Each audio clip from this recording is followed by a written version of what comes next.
Friday, 8 p.m, Crystal Palace at home to Arsenal. Guys, Premier League's back. Premier League's back. Now, what that means is football's back, largely speaking.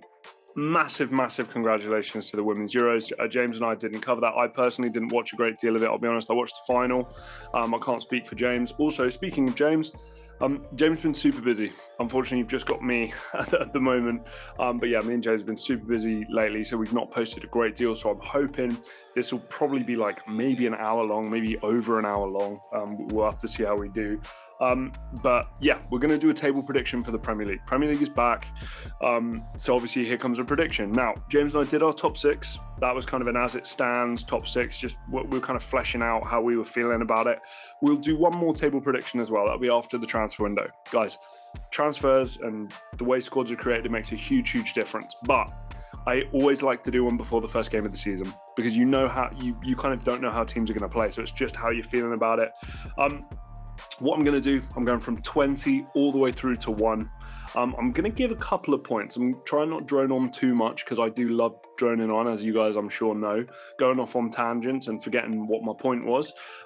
I'm going to use as a resource, I'm going to use Transfermarkt here. It's a really good resource. I recommend anybody else to use it as well. So you've got, like here, for example, you've got the full list, squad size, average age of the squad, amount of foreigners that they've got in the squad as well, average market value of each of the players, and then the total market value of the entire squad. So always kind of fascinating to me to see some of these. You know, like I love seeing the likes of Brighton and Hove Albion, 24 foreign players, which you wouldn't think. Bournemouth 11. I just find stuff like that really interesting.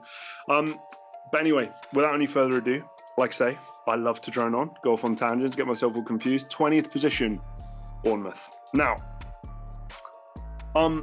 it's great that Bournemouth are back. I give them a lot of credit. I'm from the South Coast myself, like Winchester area, so absolutely love seeing the likes of, Southampton, Brighton, Bournemouth, these teams doing well. It means that if I want to get the opportunity to maybe go to a couple of these games, if there are tickets available, right? But for me, this is a squad and a team that's just not up to the level that they were at before. I have nothing wrong and nothing bad saying about Scott Parker at all. I think he's a very intelligent guy. I think he was a great player, an underrated player. Did a fantastic job for Spurs, West Ham, and Fulham in his time as well. But to me, this Bournemouth are not the same Bournemouth that we were dealing with Eddie Howe before and that team that came in. This is just, they're not good enough for this level. You can see the squad here. I won't pick out anybody too serious. We'll take a look at their transfer business this window. Marcus Tavernier, 10.7 million, left wing from Borough. Fair enough. Joe Rothwell, free transfer from Blackburn. Ryan Fredericks, free transfer from West Ham. Not blown away by that. I'd be honest with you, I'm not overly, I know I recognise the name, but I'm not overly familiar with Marcus Tavernier's play. A couple of the guys that have left the club, again, nothing too notable as well. This is not prime Chelsea, Gary Cahill. Gary Cahill way over it, way past it now. Not enough. Sorry, not enough. What I will say though, this is a football team. You can see here the transfer record for this off-season. They spent 10.71 million. If this is a team that manages to stay up, they'll be absolutely delighted. But if this is also a football team that goes down, I don't think that if you zoom out, keep things in perspective, I don't think this is a football team that's going to be too worried about going down to the Championship and then just trying to come up again. If they can stay up, maybe they invest a bit more, try and establish themselves. But this Bournemouth team is not the same proposition as the Eddie Howe team that came into the league all those years ago. 20th for Bournemouth. Second, and similar, but I would say with just a little more upside for Nottingham Forest. Nottingham Forest in 19th. So, Steve Cooper. Don't know a great deal about Steve Cooper. I have to be honest with you, I don't watch a great deal of Championship football unless there's kind of a really big game on. In terms of looking at the squad, looking at the players, Taiwo Awoniyi from Union Berlin. Again, don't know a great deal about him. If he can come in, hit the ground running, we'll see what they can do there. Jesse Lingard, if he can, rediscover a little bit of that West Ham form, we'll see what happened there. Proven goalkeeper in Dean Henderson there as well. Musa Niakite as well. Like, again, there's some players here. You know, I won't deny it, and there's been a reasonable outlay. You know, they spent 85.28. Is that right? That can't be right. £85.28 million. I refuse to believe that's right, but I mean, if it says it, I guess that's right. On all these players, you know, again, could it work? Yeah, potentially. A couple of the players leaving. I'm not looking at anybody too much who I would say that it's going to be overly problematic with them as well.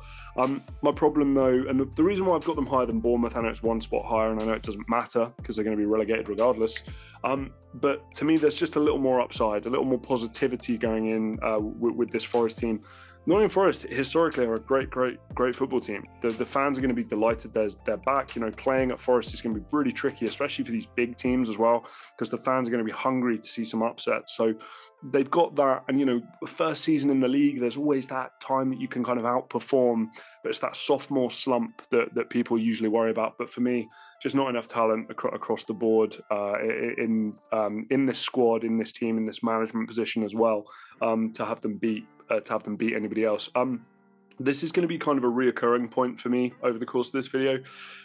Everywhere from like 7th to I'd say about 15th, 16th, that kind of group of teams, and that's a lot of teams, can I tell you, really good quality, like good overall quality. They're not going to upset anybody at the top tiers in the top competitions. You know, guys, a member of the top 6, probably a member of the top 2 is still going to win the Carabao Cup, still going to win the FA Cup.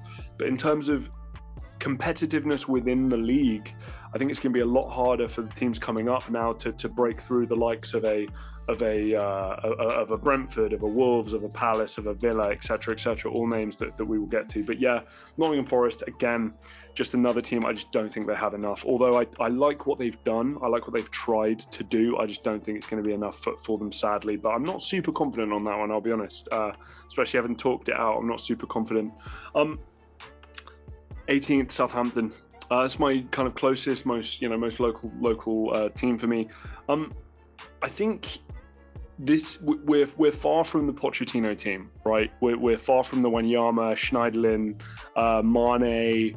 I'm trying to remember some of the names there, Van Dijk and Font, and you know, all those guys. We're a good stretch away from that now. Many years actually away from that.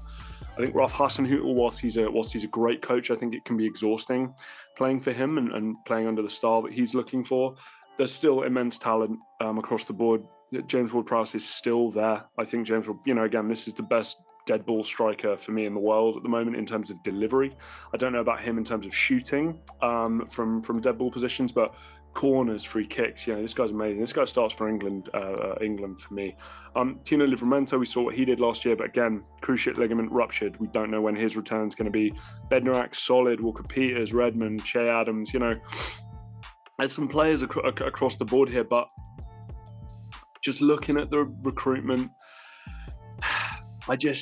I'm not overwhelmed. I'll kind of use the expression, with these signings, you can see all kind of similar prices. Again, I think they're trying to be optimistic with each of these signings as well. I'm sure a lot of thought process has gone into it, but it seems like they're throwing a lot of what at the wall and just hoping that something sticks, right?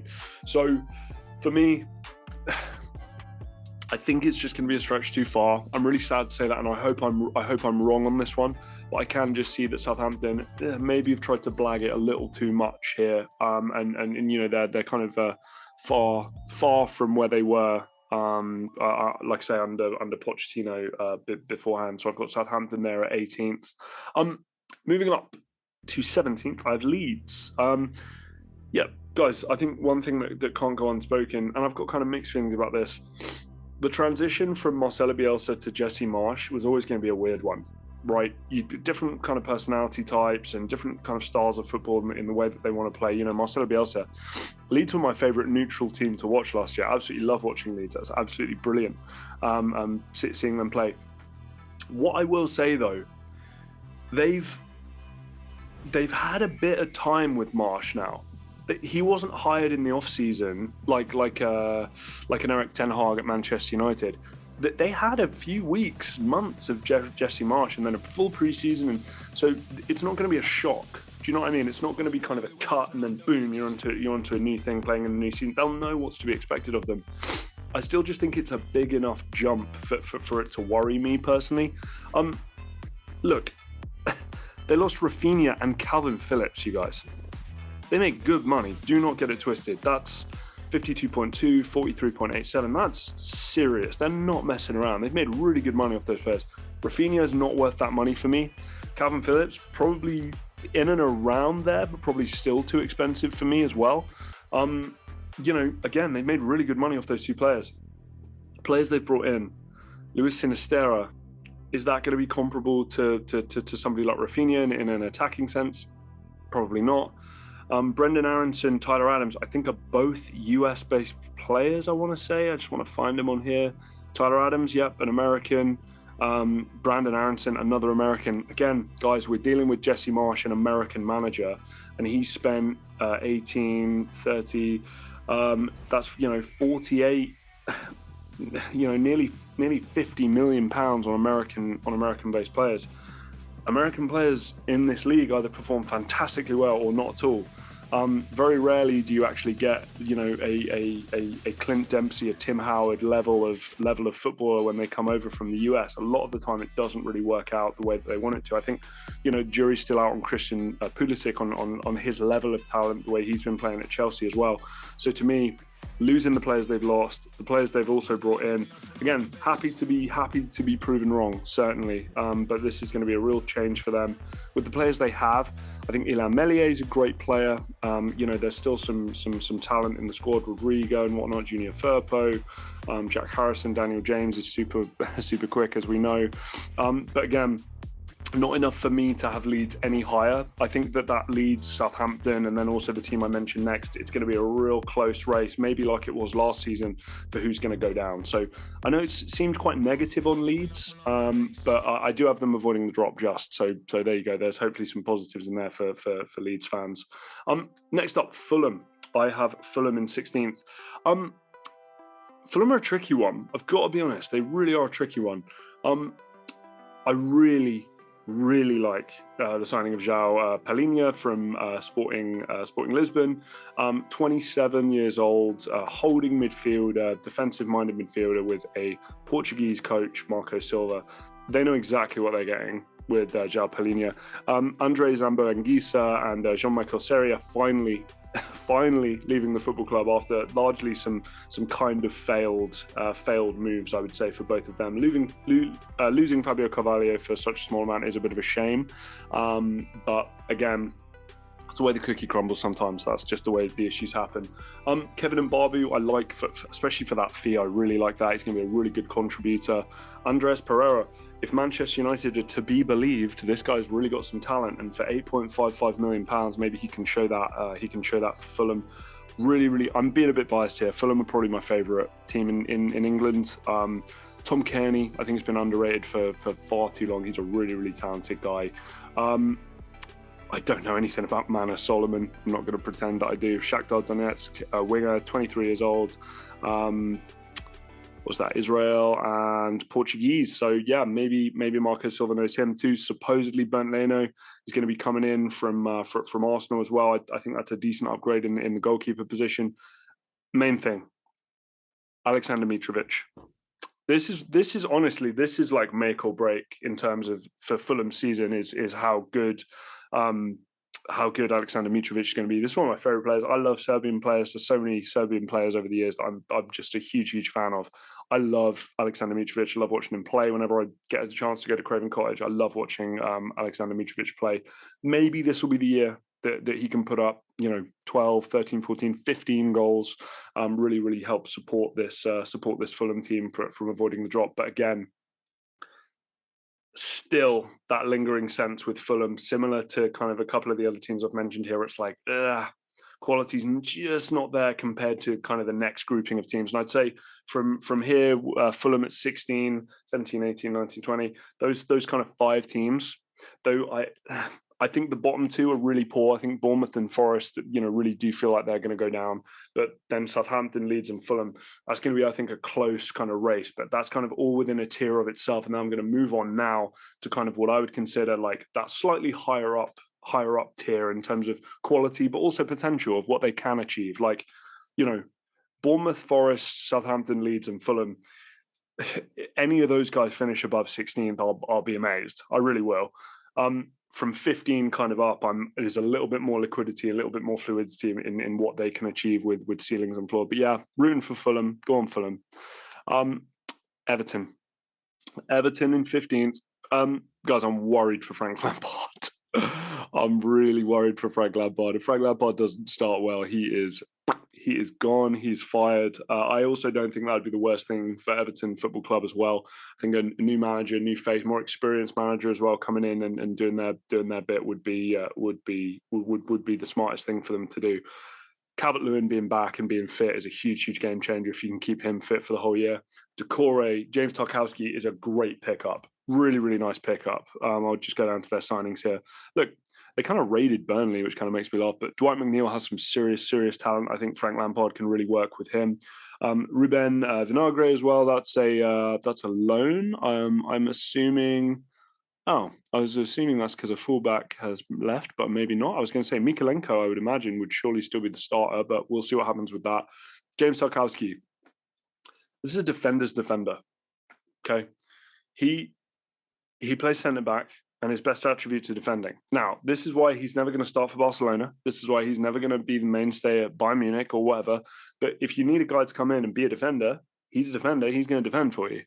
I've always kind of made this joke or this comparison with James over the years with Harry Maguire.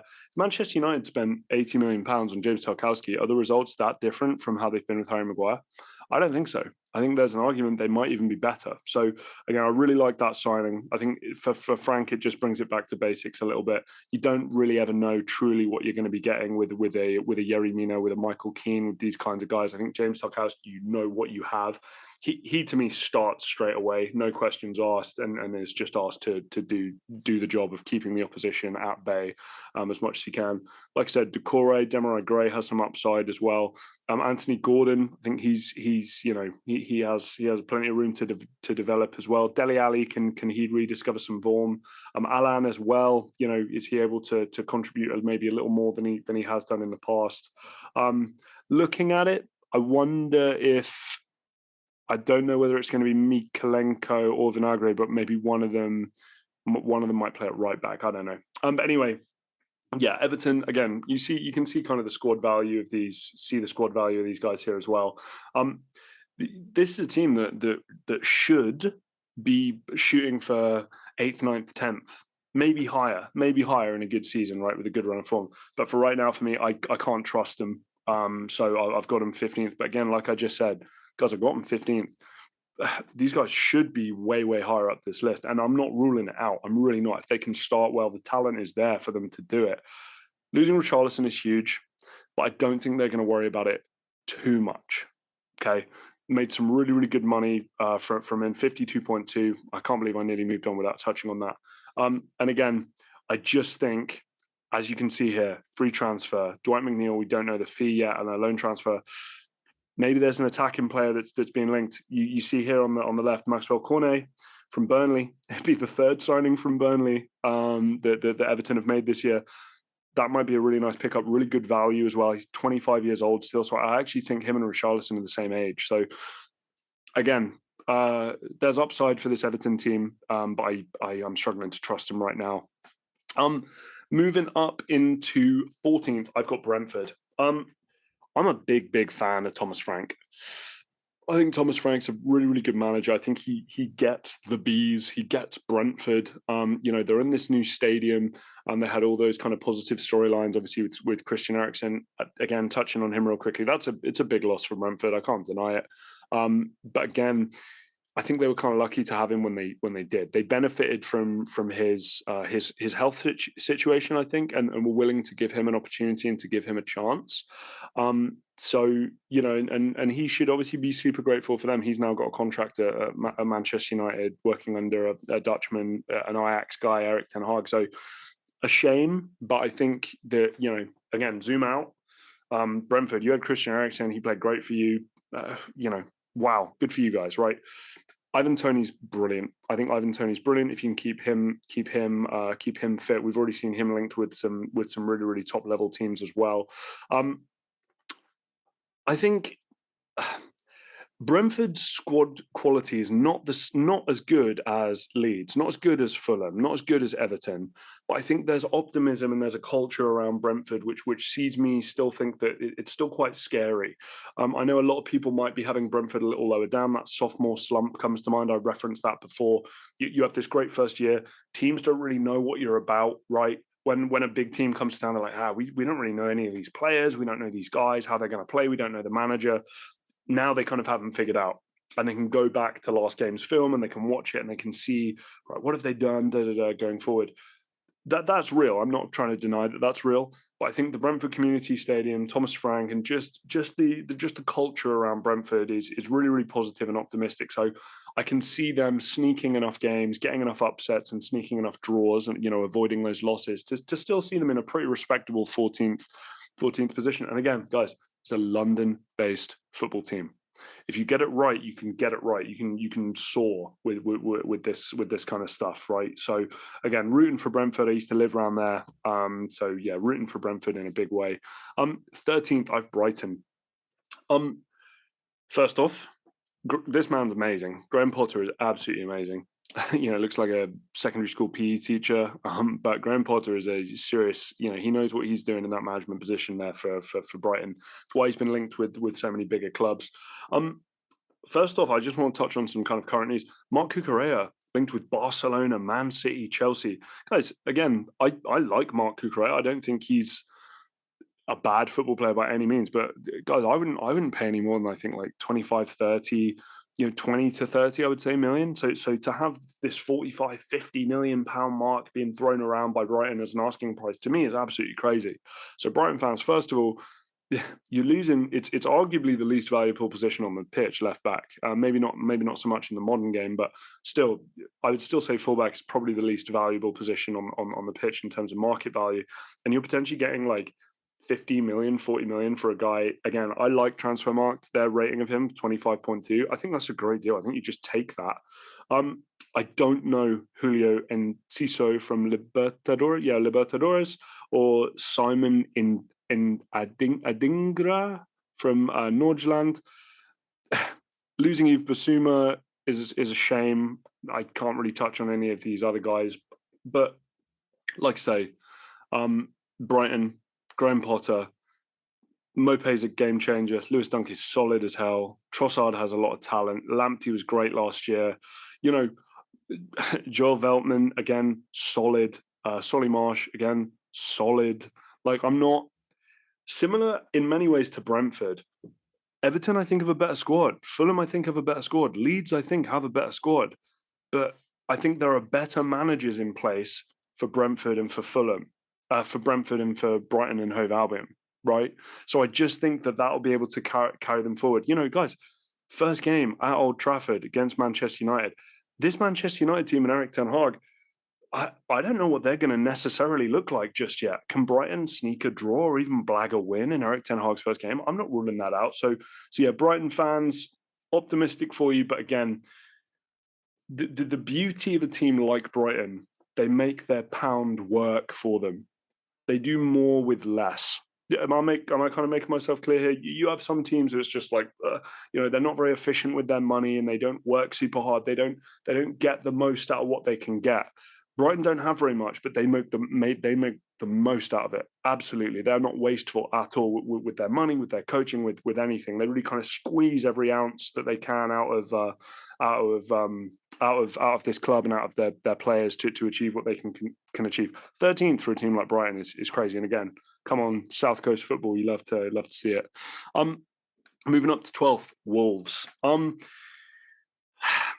Wolves are a really, really weird one. I like Bruno Lage. I like what he's kind of capable of. Nathan Collins, I think, was brought in. They would have probably, I would imagine, at least had a dialogue with Conor Cody about bringing him in. So he signs off on him. So I think that's okay. Hee-Chan Huang from Leipzig. Again, is he going to be kind of a little bit of cover for somebody like Raul Jimenez? Maybe.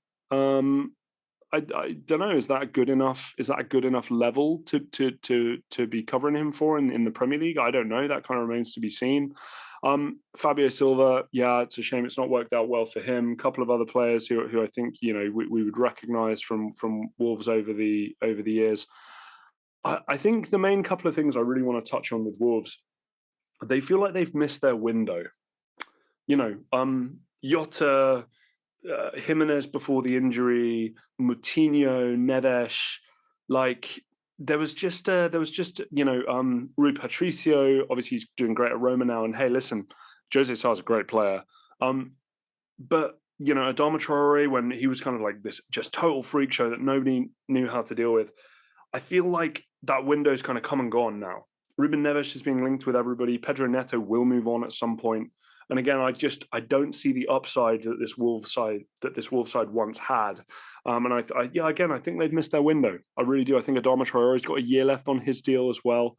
Again, I know I sound really down on Wolves, but when I say they missed their window, Wolves could have been like a top 6, top 8 football team. And for whatever reason, that's kind of come and gone. I don't think they've made the most of the position that they were in a couple of years ago. But anyway, there's still talent on the pitch. Ruben Neves, Pedro Neto, Leandro Dendoncker, I think is a nice player as well. Connor Cody's obviously brilliant heartbeat of that team. Adama Traore can still be really, really dangerous to get again. And guys, look, you see these red pluses here. Knee injury, unknown return for Jimenez. Jose Sarr, unknown injury, return unknown. These are not good signs for this Wolves team going into this season. So again, I do have them 12th, but again, this is a team that really kind of at their best, if they operate a little smarter and operate a little bit better, they should be kind of pushing applying pressure on the top 6 to make sure that they keep themselves in good shape, that don't allow teams like that to go on. So again, bit of a down segment there for Wolves, but again, talent is still there across the pitch. They still have game changers who in a moment can make the difference for their team. In 11th, I've got Crystal Palace. I love Patrick Vieira. You guys absolutely love Patrick Vieira. We can get into the conversation about black representation in football from a management point of view. It's always been my view, and I know that I have a lot of friends who have done who did like dissertations on this and did a lot of research into this as well. The amount of opportunities that just kind of really get handed to white coaches, white managers, just basically out of nowhere. I'll give you a great example because there's kind of an Arsenal theme between the two of them. Mikel Arteta is a very knowledgeable and seems to be a very talented manager, talented coach, all this kind of stuff, right? We'll see what happens in All or Nothing. I can't wait to crack that on soon. But he's not been a manager before and just gets given the Arsenal job. Arsenal. Patrick Vieira was a better player than Mikel Arteta. I don't think that's up for debate. Patrick Vieira is a better player than Mikel Arteta. I think anybody in the comments, correct me if I'm wrong, he's had to go to France. He's had to go to America. He's had to do this. He's had to do that. And then when he finally comes to the Premier League and kind of secures himself a job, it's for Palace. Now, again, I'm not trying to be kind of harsh here. Palace deserve their respect, but Palace aren't Arsenal. Let's not get that twisted. So again, I'm rooting for Patrick Vieira. I think he's a fantastic manager, and again, always going to want to see him do well. He's great character, and also seems to be a brilliant manager as well. Crystal Palace wide recruitment is always bang on. Even if it's from the Wilfried Zaha, Yannick Bolasie days. Looking at it now, though, guys, Eberechi Eze as well. I think he's going to have a real kind of breakout year as well. Michael Elise as well. Maybe something similar from him. Malcolm Ebioe, I'm sure I've butchered that pronunciation, but from Derby County again, saw him a little bit in pre-season as well. He looks like a neat and tidy player. And guys, Palace just pull these guys out of their arse. It's incredible. Just really talented wide players, which again, if they wanted to, I'm sure any given window could sell for 30, 40 million, just because one-on-one excitement, real kind of entertainers out wide that they have them across the board. Cheikh Doucouré, 20.34 million from, I want to say that's Lens. Yeah, I'm not going to lie to you, don't know a great deal of the player, but 22, again, defensive midfielder from France. I think there's probably going to be a decent shout to say that Patrick Vieira really, really knows what he's looking for. So, yeah, again, I like this squad. Tariq Mitchell did well. Odson Edouard, I think, needs to puff his chest out and show what he's capable of. Sam Johnston as well. That's a proven goalkeeper in there. Jeff Schlupp, Chris Richards. A nice education from Bayern Munich there in at centre back and an American. Don't know if he starts right away, but I guess we'll see. Luka Milivojevic coming back is massive as well. He's a real heartbeat of that team. Again, guys, I think the squad is solid. Like it's the squad turnover from this Palace team from last year, 18 months ago, mental. I was so worried. I remember saying to James, I was like, man, there's a lot of players coming in, a lot of players going out. I don't know what this is going to look like in a year's time. Guys, it looks pretty good to me. Team seems to have gelled well. And again, a lot of credit to Patrick Vieira for doing that. So yeah, Palace maybe a little higher than some of you might have them, but I've got them in 11th. I think there's a lot of potential there. Moving up to 10th, I have Aston Villa. Now, Aston Villa, Steven Gerrard, great coach, great manager. I think, again, demands respect when he walks into a room. Just demands respect. This is one of the best midfielders of his generation, and we saw what he was capable of doing at Rangers, and I think that cannot go underappreciated. They do have X factors on the pitch. Okay, in the attacking positions as well. Guys, John McGinn, if John McGinn was, I don't know, Italian or French or some European, we'd be talking about him like, Marco Verratti. But because he's, it's John McGinn from Scotland, right? He's not going to get that same respect. John McGinn is a brilliant player, really brilliant player. Ollie Watkins can have a breakout year. Douglas Luiz, unbelievably talented. Diego Carlos is going to come in at the peak of his powers. I'm not saying this is one of the best centre-backs in the world, but he's going to come in and he's going to be a bit of a bully, right? He's going to come in, he's going to be big and strong, he's going to win headers, and he's going to come in to defend, and he's capable enough of playing on the ball. Obviously, the guys I want to get to, your Philippe Coutinho's, right? These are the game changers. Jacob Ramsey's nicely talented kid as well. Boubacar Kamara from Marseille, that's a really nice pickup as well. Leon Bailey, maybe he can kind of finally show what he's capable of. Emi Martinez, Tyrone Mings. I have this joke with my housemate who's a Villa fan. He's an athlete who's playing centre back. He's not really a good centre back, I don't think. I see a lot of mistakes, a lot of bad decisions. But again, his physical ability, he can just get himself out of jail because he's a freak athlete. Emi Buendia, again, X Factor type players. I think why I keep bringing this up, I've made a note of this. I don't know necessarily if there's anything that massively separates Villa from Wolves or Crystal Palace or anything like that. But I do think that if a game is tied at 85 minutes, Coutinho will do something. Emi Buendia will do something. Ollie Watkins can do something, right? These are the kind of guys that can come in. Leon Bailey, if he hits his mark, right, he can do something. He can be a game changer. It's not to say that Palace and Wolves don't kind of have those kind of guys. I think there's more in this Villa squad. And also, guys, it's a reasonably big squad at this point, and there's decent quality across the board. Losing Matt Targett's a little bit of a shame, but again, a lot of these other guys I don't think were really up to much either. And also, big appreciation to Aston Villa for taking Robin Olsen off our hands as well. Really appreciative of that. Moving on to 9th, I have Leicester City.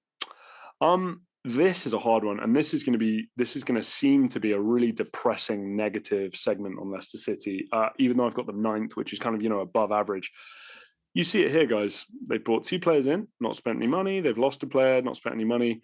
Jakupovic, I mean, he may have played once, I think, if Kasper Schmeichel was injured in the Premier League. And also, he's not going to any club. So yeah. If I'm a Leicester fan, I'm really disappointed. Really, really disappointed. One thing I will say, though, Wilfred Ndidi, Yuri Tielemans, James Maddison, Söyüncü, Fofana, Barnes, Sumare, there's like talent and valuable players. If you're a top level team and you're looking to take that next step, so like Arsenal, right? Arsenal are interested in Yuri Tielemans because they know he can come in, he can be a starter, he can take that next step for a Europa League, Champions League, pushing for it kind of team.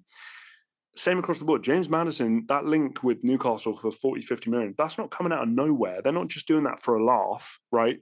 They're doing that because they think that he's capable of being that kind of guy for their team with what the investment fund, the Saudi investment fund, whatever it's called, they have that hope going forward that they're going to be a top 4 team in the next 5 years, right? So again, Optimism for this Leicester team. Optimism, right? Okay, you got Ian Atcho in the striker position, fine. Patson Daka, maybe he'll step up again. Maybe some guys from that they've signed from a year before, maybe they'll be able to do a little bit more. But if I'm a fan, I'm looking at it just going, what are we doing? Because guys, in professional sports, I don't want to hear any comments against this because this is facts I'm speaking. Okay, if you're not getting better, if you're not improving, you're going backwards. If you're standing still, you're actually going backwards. Okay, because everybody around you, the environment around you, is going forward. Okay, the average quality is always going forward. The pieces of dead wood that clubs don't like or don't have, they move to one side and they bring in guys that may do well, may not do well, but there's always that. On average, teams are just slowly going to get better and better and better and better as we continue going through.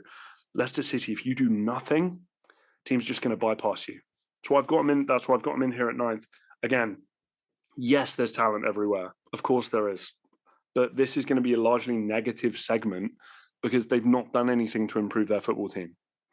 Wesley Fofana goes to Chelsea. You need to find a centre-back replacement that's of equal level of somebody like a Wesley Fofana. Now, if you make 70, 80 million pounds off a player like that, I don't think it's going to be the 95, 100 that's being rumoured. But if you make that, Harry Maguire level centre-back money off somebody like Fofana, you've got some money to play with, you better bring some people in. Because right now, if I'm a Leicester City fan, I'm looking at our squad and I'm thinking, man, we need to be pushing these top 6 for a Europa League spot. And if we really hit the nail on the head with 1 or 2 signings, we need to be pushing for 4th. They're not going to do that this year. I've got them 9th. Again, like I say, I'm sorry that was such a depressing segment for Leicester City, but man, if I was a Leicester City fan, I'd be annoyed at the operators and the executives there. That's for sure. 8th, Newcastle. This is going to be a weird one to kind of try and justify to myself, but the word I keep going back to is momentum with Newcastle. That fan base has been calling for something like this for a long, long time. Okay, the kind of private investment fund, whatever it's called, for that Newcastle have. I just talked about it with James Maddison, trying to get somebody like James Maddison in. I think Eddie Howe is a great level of coach to have at the football club, especially for this period in which they're in right now. Biggest entertainer in the league plays for your club. Alan St-Maximin, I think he's been rumoured to leave, but you've kept him. Bruno Guimaraes as well, coveted by so many top teams. Sven Botman as well, coveted by so many top teams, managed to get him as well. Again, Leicester City squad's better, I think. Villa's squad might be better. Palace may be comparable. I don't know. I think it's probably somewhat close, okay? But to me, it's just that momentum. St. James's Park bouncing, right? All the players know where this team is eventually going to be headed. Guys, like I say, the relationship between money and football is undeniable. More money is going to be pumped into this team in the next years than probably another 15 teams combined. No, probably not. But more than probably 15 other teams in the league, okay? 14 other teams in the league. So again, for me, just that momentum aspect, it's that intangible aspect, I think, is what I'm trying to justify to myself of having them above a Leicester and a Villa, that kind of thing. I think they will be a little bit of a standout because, again, that Newcastle fan base, they've been thirsty for a long time, and I think they're going to be given a bit of a drink here pretty soon. So moving on to 7th, West Ham. First of all, sticks out like a sore thumb. Look at that market value. Jesus Christ. Declan Rice, keeping hold of him is huge, absolutely huge. I think, again, that I would assume there's been a private behind closed doors. 1 more year, please, Declan. Then we will let you go for a value that we deem fit. And I'm sure he's accepted that. West Ham have done absolutely brilliantly by him. He so far has done brilliantly by them as well. So credit where credit's due for that relationship. A lot goes to the executives there and somebody like David Moyes for keeping him on side. Couple of things I want to talk about here. I never think David Moyes will be able to manage at the top level again. I think if the Manchester United job was what we saw, I just don't think he's able competing with management styles and management abilities of a Conte, of a Pep, of a Klopp, that kind of thing. Yeah, I think he even said it himself last year in one of his pre-match press conferences. In a one-off game, of course, West Ham can beat these bigger teams, right? But overall, they can't. And I think also, especially when Moyes makes that transition to those teams as well, he doesn't. You don't get that same kind of vibe that you can be the best. I don't know what it is about him. And again, I don't want to kind of badmouth the guy too much, but yeah, for a team of West Ham's level, similar to what I talked about with Brighton and Graham Potter, he gets the most out of the players and the situation that he's in that he possibly can. I think it's very, very hard to squeeze any more out of this West Ham squad and this team than he's already achieved. But again, to his credit, I think he's going to continue to do that as well. So that makes a huge, huge difference. Yeah, like I said, keeping Rice is huge. The last guy kind of I want to touch on here, and then also another guy as well that I want to touch on that's jumped out to me, Gianluca Scamacca, right? 32.4 million from Sassuolo, Italian striker. Guys, I think this is just awesome, this deal. I don't love the fit. I don't know if he fits well at West Ham, but I think he has way too much talent for that to be a problem. The reason why I like this deal so much, Gianluca Scamacca could go to a team like PSG and be a backup. He can do kind of what Mauro Icardi's done. He can just go there and be a backup. He could go to a team like Man City, be a backup to Haaland, right? He could do that kind of job, get paid a lot of money, 10 goals a year off the bench, like solid player, get himself a couple medals, couple titles, couple trophies, whatever. He's not done that. He doesn't want to be a West Ham legend. I'm sure his interviews, he's probably a West Ham fan as a kid and all that kind of BS that people say. But this is a guy that wants to show off how good he is at West Ham and then get a move to a Real Madrid, get a move to a Man City, get a move to a Juventus, right? Get a move to one of these bigger teams that he really wants to play for. And I give him a lot of credit. He's backing himself. He's backing himself in his pride and his own belief in his own ability. That's the kind of striker you want playing for you. You want arrogant, thinks they're the best, never going to miss type strikers playing for you. So I think that's huge for West Ham. I think he's going to make a big difference. Like I say, I have some concerns about the fit, but to me, generally speaking, love it. And a great value as well. 32.4. Whew, that's a nice little deal. The other one I want to just touch on, Nayef Aguerd from Stade Rennais, right? Like 31.5 million. I want to try and find him on here. Ankle injury, unknown return date. Transfer market valued at £10.8 million. Moroccan centre-back. And West Ham have paid 31.5 million for him. Not gonna lie to you, I can't have too strong of an opinion. I've literally never heard of the guy, but 31.5 million. I really respect Transfermarkt's valuation of football players. I think they get it right more often than not. But 10.8 million, you've spent 31.5 million, and he's already injured, and you don't know when he's going to come back. Don't love that from West. Don't love that from West Ham. I've got to say. But anyway, still talent across the board. I know I've spent a long time on West Ham here. Still talent across the board. Souček, Jared Bowen, Said Benrahma, Armando Broja, obviously still been linked. That'd be a really nice pickup. Shame they didn't get Jesse Lingard. I think they missed out there. But again, I just think David Moyes is way too good of a coach or a manager at this level of club for them to not reclaim that 7th to 8th spot just outside of the top 6. Moving on to the top 6, it's not really changed too much for me right now. Manchester United. Manchester United are the team that I have in 6th position.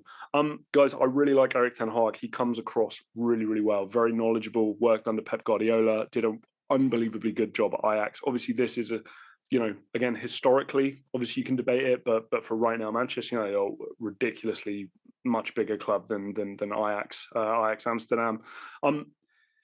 Again, another opinion that I have, which I think will get me hate. When Manchester United play well, they're the best team in the league. Even with their squad the way it is right now, I just that attacking three that they have, throw Cristiano Ronaldo into the mix, the likes of a Bruno Fernandes to create in there as well. That post-pandemic or post-lockdown Manchester United team that we saw, that was the best team in the league under Ole Gunnar Solskjaer. It's why last season I picked Manchester United to win the league. Now, this is the part of the video where people, I'm sure, stop it and go, right, well, this guy has no idea what he's talking about. I picked Manchester United to win the league last year. Yeah, no, right. hands up, that's what I did, and it wasn't correct. I was way off on that, way off. They were bad all season. I couldn't believe it. But to me, like I said, that post-pandemic, post-lockdown Manchester United, and that was the best team in the league. They played better football than Liverpool and Manchester City. That's just a fact. So to me, when this team's playing well, they are the best in the league. However, why have I got them sixth? Just concerns about it. The consistency. I don't know what Eric Ten Hag and Manchester United are really going to look like. Lots of new blood, young players you can see down here have just entered the squad. I think Lisandro Martinez is a huge pickup. He's exactly what they need at the centre back position. I think that if Eric Ten Hag is bold enough, and I think he is, you'll have Lisandro Martinez and Rafael Varane as the partnership. I think that'd be nice. Ericsson on a free, I like. Terrell Malacia, I like. These guys, these younger kids here, I think were part of the FA Cup youth FA Cup winning side from last season.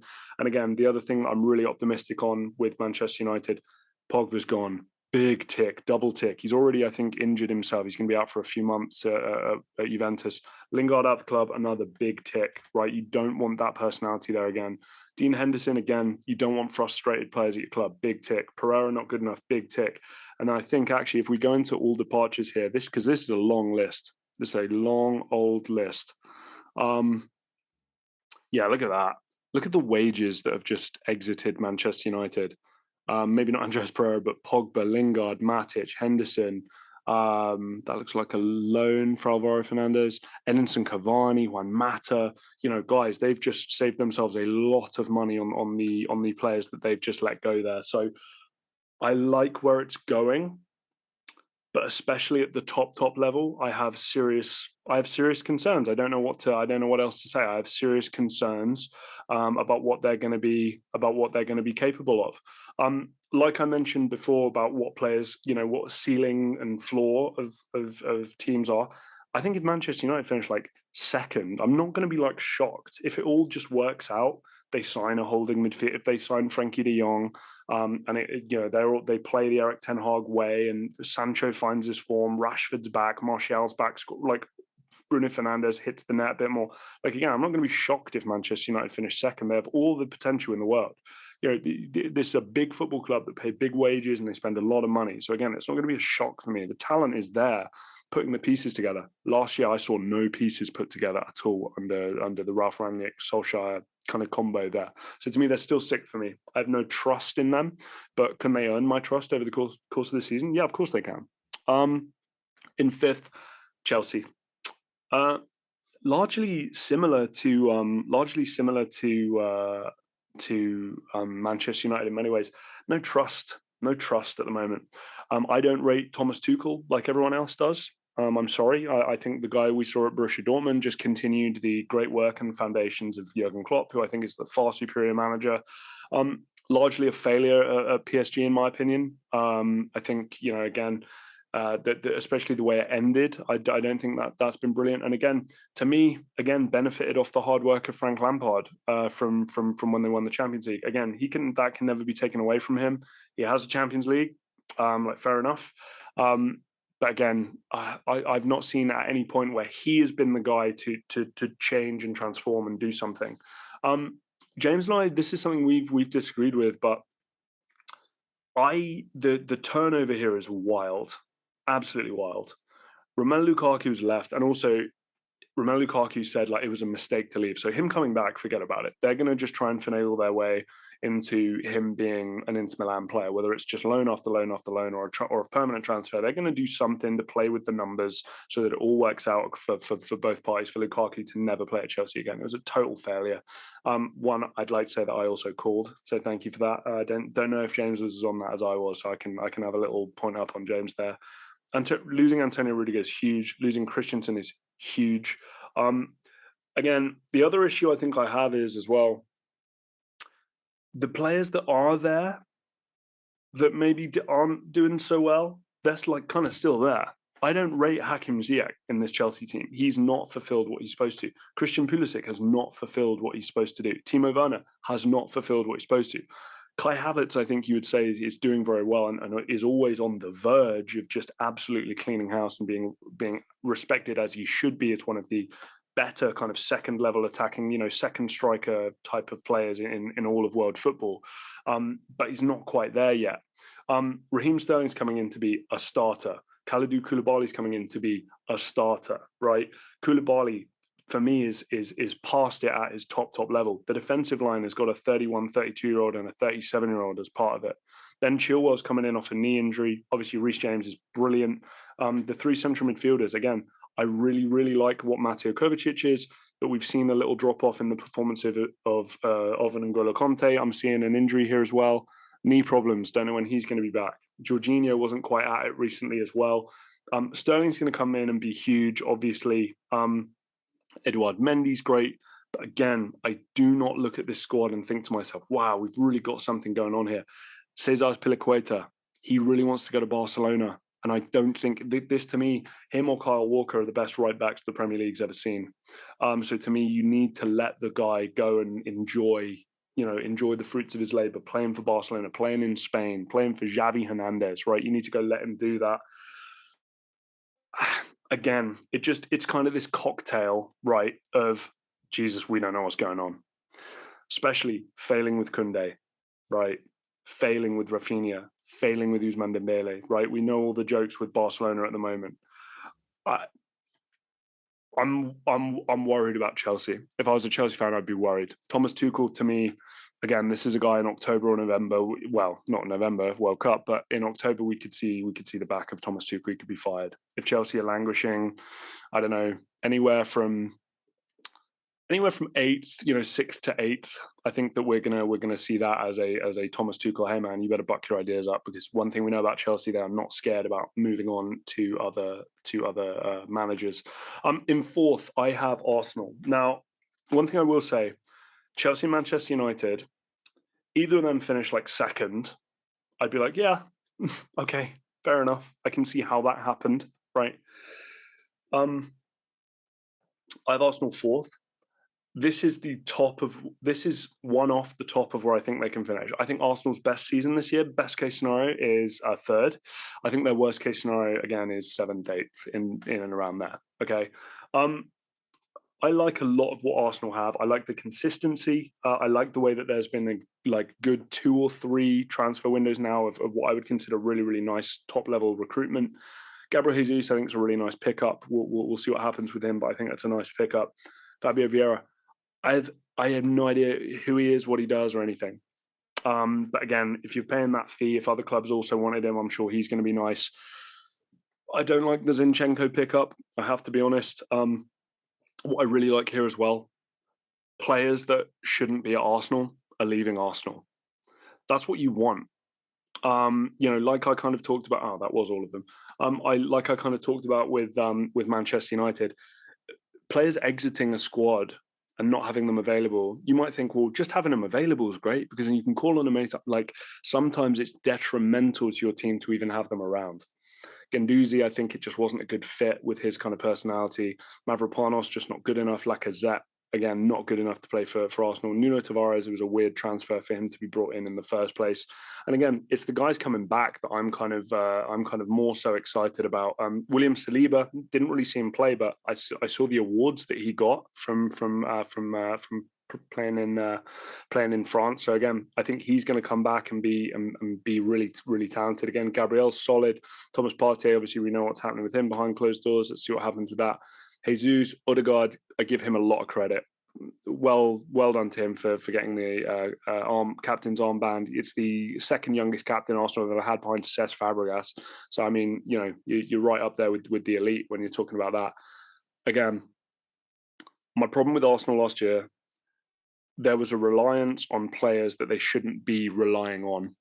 Now, that's a credit to these players, but it's a bad comment on the club. Having an over-reliance on a 20-year-old Bukayo Saka, 19-year-old Bukayo Saka, maybe at the time, that's a problem. Where's Emil Smith-Rowe? Emil Smith-Rowe, 22-year-old Emil Smith-Rowe, relying on him as like, those are your like 2 best players. That's a problem. That's a real problem. Gabriel Jesus comes in, point to prove. We've already seen, I saw a couple of nice finishes from him so far this preseason. I think they're undefeated as well. I know it's just preseason, but still, I think there's hopefully there's some names now that are going to be part of this football club. Hopefully they can bring in a holding midfielder as well that can be relied upon, so that you can just let the young guys kind of flourish, allow the young guys to make the mistakes that they will surely inevitably make at some point, so that they can rely on kind of the veterans that are there. Again, consistency from Arteta and just some of the signings. Like I say, Takehiro Tomiyasu, I can't speak nicer about that signing. I still think that Lucas Torreira is trying to leave as well, which would be good. Bernd Leno, I think we see, is going to be going to Fulham pretty soon as well. So I just think there's enough consistency and positivity going into the next season with Arsenal, and obviously we'll see how Gabriel Jesus fits in there. But I think that they will just be able to sneak fourth. Like I said, Arsenal could finish 7th or 8th. I'm not ruling it out. They're this kind of club when it's all good, you talk about, oh, we're 2005, we're back, right? We're making top 4. Of course, we should be making top. We should be winning the league. Like that's classic Arsenal. But then when it drops down and falls off a cliff, this is the worst fan base in the world. You guys, well, it's up there. It's one of the worst fan bases in the world. We're terrible. We're terrible with this. Again, they need to just find a little bit of consistency. They also need to gain a little bit of perspective of where they are as a football club. Okay, this is not the elite of the elite anymore, and I'll be honest with you, it never really, really was. There's that top tier of that upper echelon of 3, maybe a push 3 to 5 clubs in Europe that you can talk about as the top of the top. Arsenal are not a part of that. They really aren't. So again, I think that if they can get back into that headspace of we're a very, very good team and we need to just outplay everybody, 4th, then you get that right mixture, that right potion of all those guys, that we know about from before. Maybe a title push can come in later down the line. Next, 3rd place. Sorry, Arsenal fans, but I do have Spurs finishing just above you, guys. This is the best attack in the league. Man City just signed Erling Haaland, and Liverpool just spent €100 million on a striker. But Spurs still have the best attack in the league. I don't want to hear it. Kulusevski's one of the better wingers in world football. Heung-min Son has titles, individual scoring and assisting titles and all sorts galore. One of the better players in the league. Harry Kane is a multi-time Golden Boot winner, and he's just signed Richarlison for a team that has a manager of Antonio Conte. So, guys, this is the best attack in the league. And I'll be honest with you, I don't have any sort of worry or concern about that. This really is the best attack in the league. I think that's going to make up for a lot of it going forward. What I really want to touch on, though, Antonio Conte is a short-term manager, and this is something I've been talking to James about a lot. Let me just go down to the recruitment here. Ivan Perisic on a free transfer from Inter. He's 33. Okay, he still plays like he's in his early mid-20s, though. By the way, his body, he's a machine. There's your left wing back. Maybe even your right wing back. Conte knows what he's been brought in for. This is not a guy they're looking to develop or sell on in the future or da-da-da. This is a guy to try and win now, okay? That's what Antonio Conte cares about. He doesn't care about anything else. Richarlison is his type of player. Yves Bissouma, his type of player. Longley, I think, will provide good cover in the back. Now, I'm talking about this whole situation so glowingly and so positively, right? You've got Harry Kane, Heung-min Son, da-da-da, all this kind of stuff. I'm still worried in midfield. But again, Antonio Conte teams have never really been built on great midfield play. It's been built on hard-working midfield play, but not the kind of fancy stuff. James, I think, historically has mentioned about how he thinks that they're missing that creative spark in kind of an attacking midfield role or an 8 role. I don't think Conte cares. I really don't. He's going to use the wing backs. He's going to use multiple forwards, 2, maybe 3 forwards to just do kind of everything. And the midfield is just there to keep things ticking along and not give up anything either on the break or anything else of that nature. So again, to me, I'm not worried about it. I love the likes of a Rodrigo Bentancur, Højbjerg, Yves Bissouma. These are my kind of midfielders, right? I think they're brilliant. I think we're seeing the best of Christian Romero now. Again, that guy's a brute. He's not going anywhere. Eric Dyer, Davinson Sanchez. Again, these are the weaker parts of the team. Hugo Lloris as well. Again, for me, never does. Hugo Lloris never.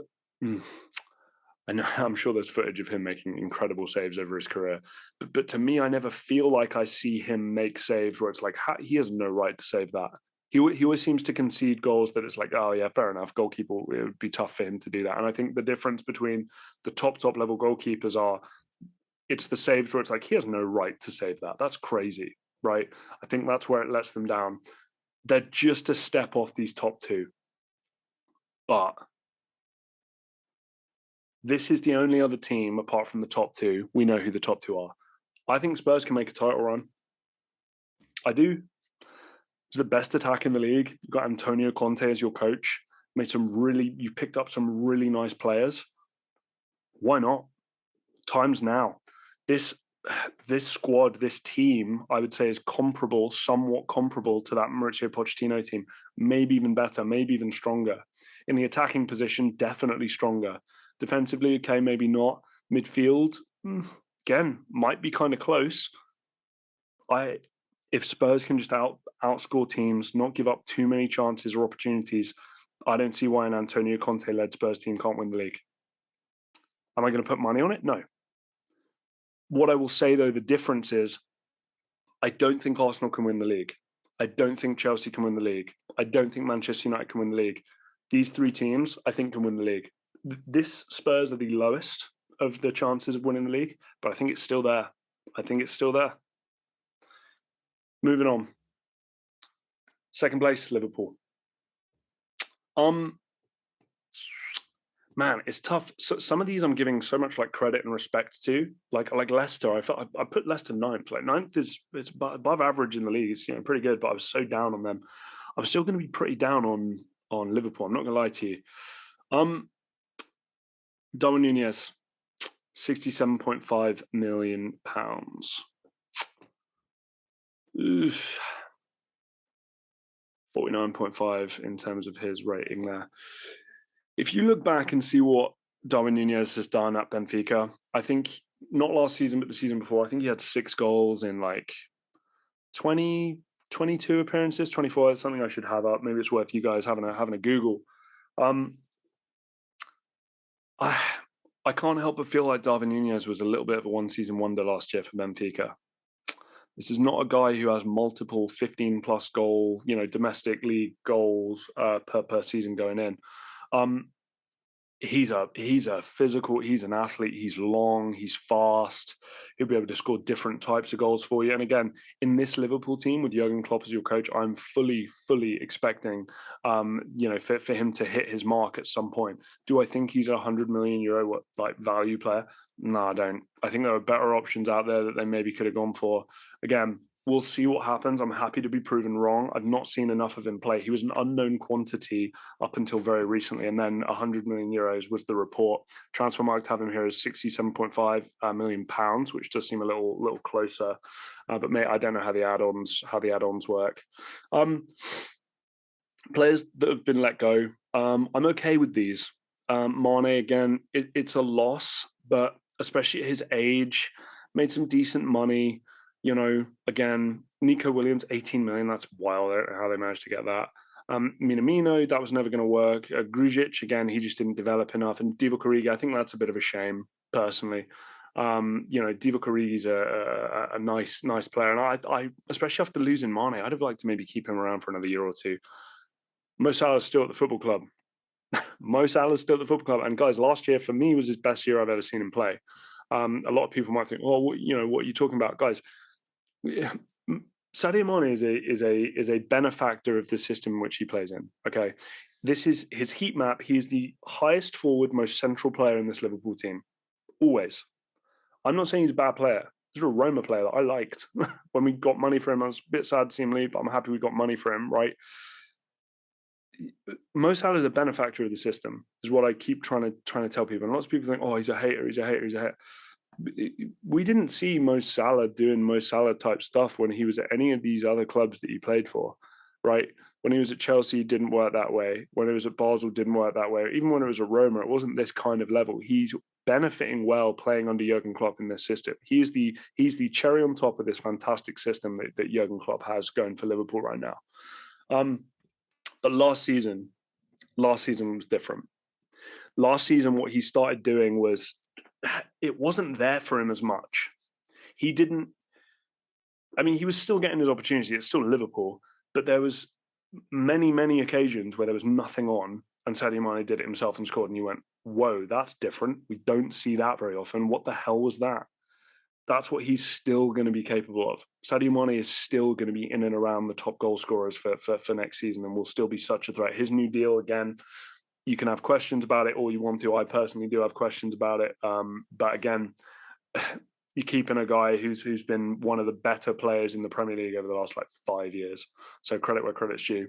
Trent, Robertson, no questions asked. Best left back, right back tandem in world football. Luis Diaz has tremendous upside. To me, better player than Sadio Mane. More talent than Sadio Mane. He's a different style of player, but this is why James and I disagree. I think with Sadio Mane gone, I don't think Liverpool will miss a beat in his position. I think with Diaz and with Jota, and especially, like I say, if Jurgen Klopp's your coach, I don't think they're going to miss a beat in an attacking sense. Fabinho's still there. Van Dijk, this is still arguably the best centre back in the world. Again, I'm not gonna. I don't think any of the all-time stuff that keeps getting brought up is absolutely crazy. This guy doesn't lace the boots of some of the guys that have come before him, but still. Ibrahim Konate saw some good development next year as well. And again, the squad depth isn't bad. One thing I will say is they have gotten rid of a lot of players that did just kind of fill out that squad quite nicely. And the guys they've brought in, I don't know much about Calvin Ramsey from Aberdeen. Yeah, Fabio Carvalho, obviously from Fulham as well. That was a nice pickup, especially for that fee. But again, my issue with Liverpool, they've not developed or improved enough to make me think, oh, they're going to be top, or to even make me think about whether they're going to finish first. To me, the team that's going to finish first, I have total conviction in them finishing first. These two was always going to be 1 and 2, but seeing which was which. And for me, the 1 and 2 is actually quite easy. I had no concerns, none whatsoever, about putting the team I have first in first. And I'm sure you guys know who it is by now already. Jurgen Klopp's still a freak show. And also the other thing I'm going to mention, just look at some of the ages here. Mo Salah, 30, right? Van Dijk, 31.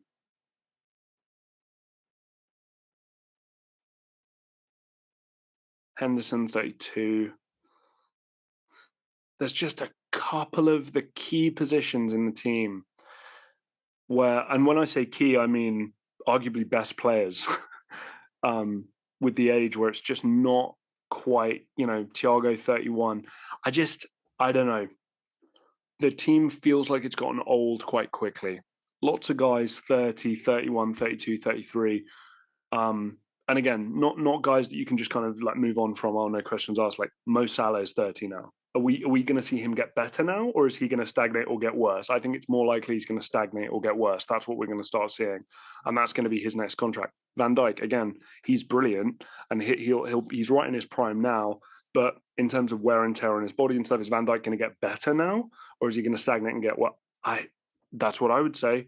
Roberto Firmino, he's been linked to leave, hasn't he? Thiago, again, silky smooth, all this kind of stuff. But is he going to get better? Is he going to stagnate or get worse? Henderson, better, stagnant. So just a bit worrying about the length. And again, for me, love the fact that this, overall balance of the window so far, they've only spent, it's under 5 million that they've spent in terms of the money they've been able to recoup from some of these other players. And we'll see about Darwin Nunez, but again, I know it sounds like a really down kind of video, but some of the changes that have been made for this Liverpool team have not been the ones that I would have liked to have seen. That's all. Finally, Manchester City.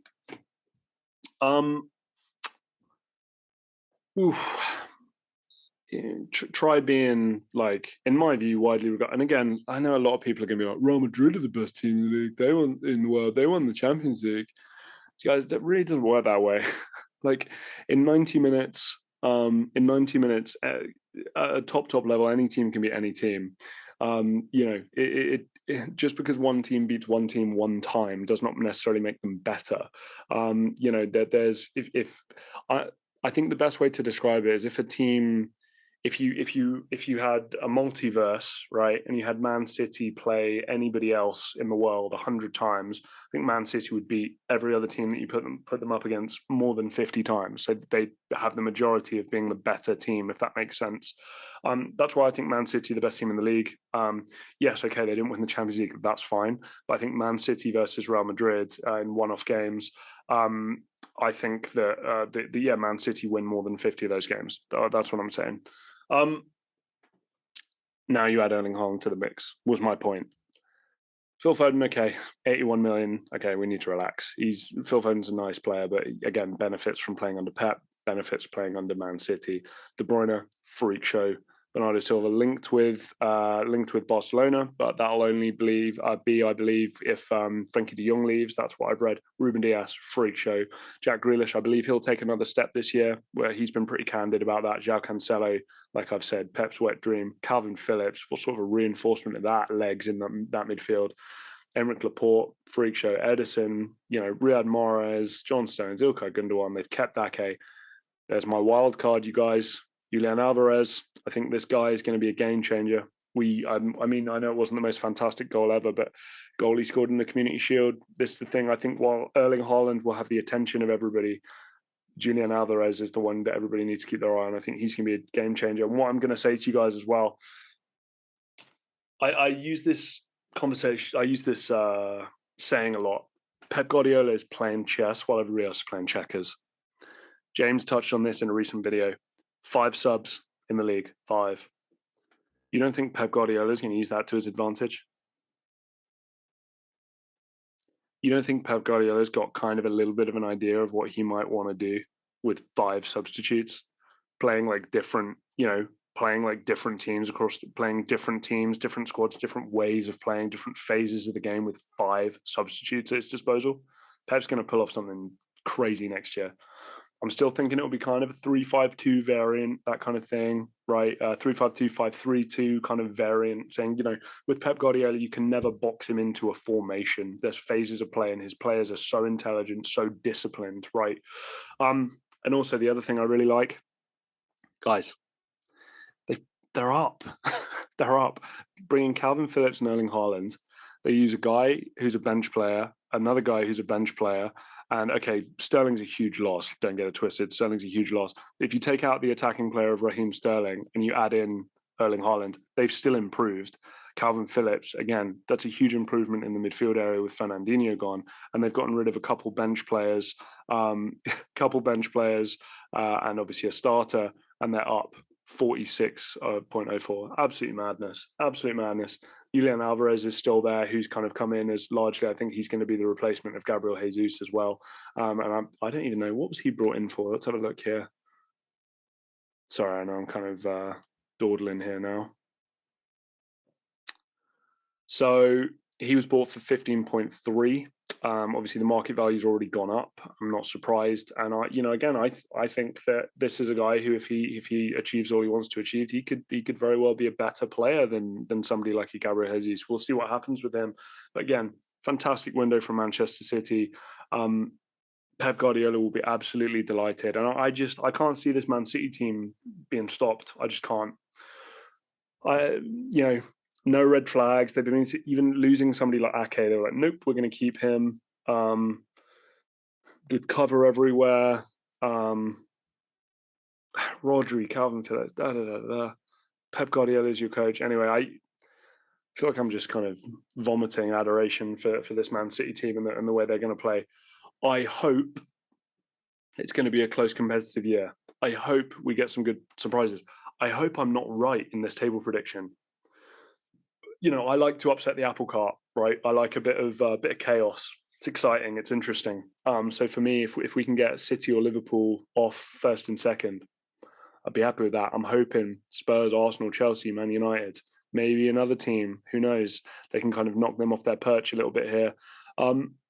Guys, let me know what you think.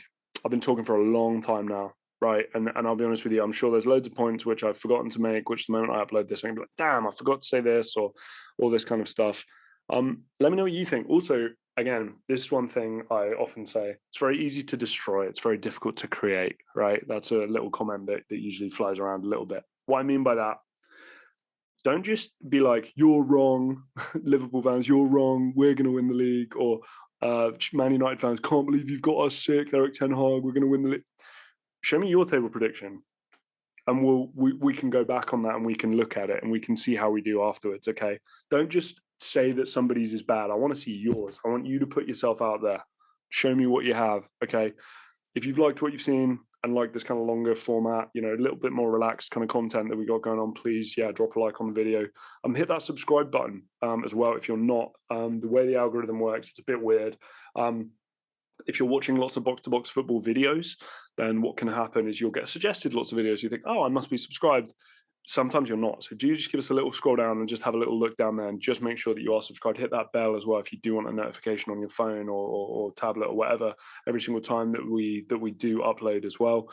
And like I say, let me know your predictions. There will be one more. This is not my final. I just wanted to put this out there before the transfer window ends. Like I say, Neymar to Chelsea, Frankie de Jong to Manchester United, right? I'm trying to think of some other. Liverpool signed Marco Verratti, right? There's all sorts of mad stuff that the transfer window can put up. But there's one on the screen right now: Bernardo Silva to Barcelona. Does that change things a great deal for Manchester City? So there will be one after the transfer window ends.